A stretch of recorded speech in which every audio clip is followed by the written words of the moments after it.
We are creatures of sound. We fill our world with words, with music, with the constant thrum of machines.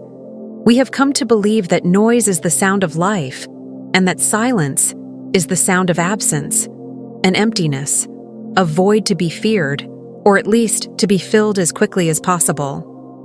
We have forgotten the language that was spoken before the first word was ever uttered. But what if silence is not an absence at all? What if it is a presence? A force as old as the cosmos and as heavy as a mountain. What if there is a silence that speaks? Not in words, not in melodies, but in a frequency that we have forgotten how to hear. A silence that doesn't just exist between the sounds, but beneath them. The ancient mystics knew this.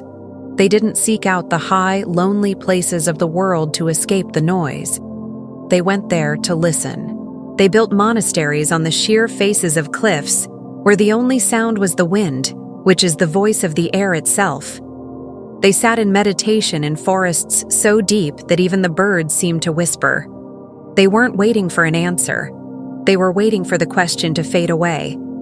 They understood that the noise of the world is a distraction, but the silence is a mirror.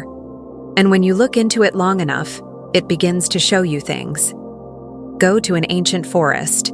Stand among trees that have seen 1,000 winters. At first, you hear the wind, the rustle of a leaf. But wait past the point of patience.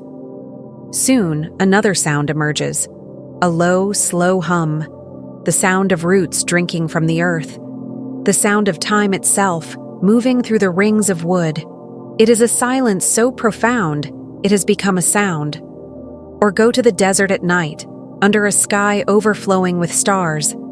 There is a silence there that presses on you. It's the sound of infinity, the sound of all those distant burning suns, whose light has traveled for millennia, only to die in the stillness of your eye. In our world, we use words to build walls, to define, to separate, to claim. This is me. That is you. This is good.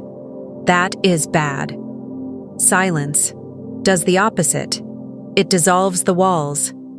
In true, deep silence, the line between you and the forest, you and the stars, you and the ancient stones, it begins to blur. You are no longer just in the world. You are the world. This is the power that spiritual traditions sought. Not power over anything, but the power of being. The recognition that you are not a drop in the ocean, but the entire ocean in a drop. The philosophers reflected on this. They asked, if a tree falls in a forest and no one is around to hear it, does it make a sound? But the mystics knew the real question was, if you stand in a forest and you are truly silent, are you not the tree? Are you not the falling? Are you not the listening earth? We are so afraid of what we will find in the quiet.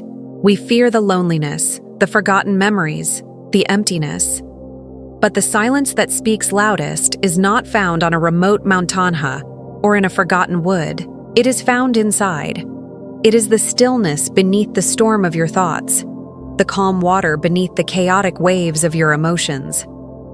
Most of us spend our entire lives running from this inner silence. We fill every moment with distraction, hoping we never have to hear what it's whispering. Because what it whispers is the one thing we both long for and dread. It whispers the truth. It doesn't shout. It doesn't argue. It simply is. It is the voice of your own soul, waiting patiently for you to stop talking, long enough to finally listen. It doesn't offer easy answers. It doesn't promise happiness or success. It offers only clarity, the profound, earth-shattering realization of what is real and what is just noise. This is the silence that speaks, and when you finally hear it, it is not an absence. It is not an emptiness. It is everything. It is the beginning, the place where the roots of twilight touch the deep, still waters of eternity. And it is the only voice that ever truly mattered.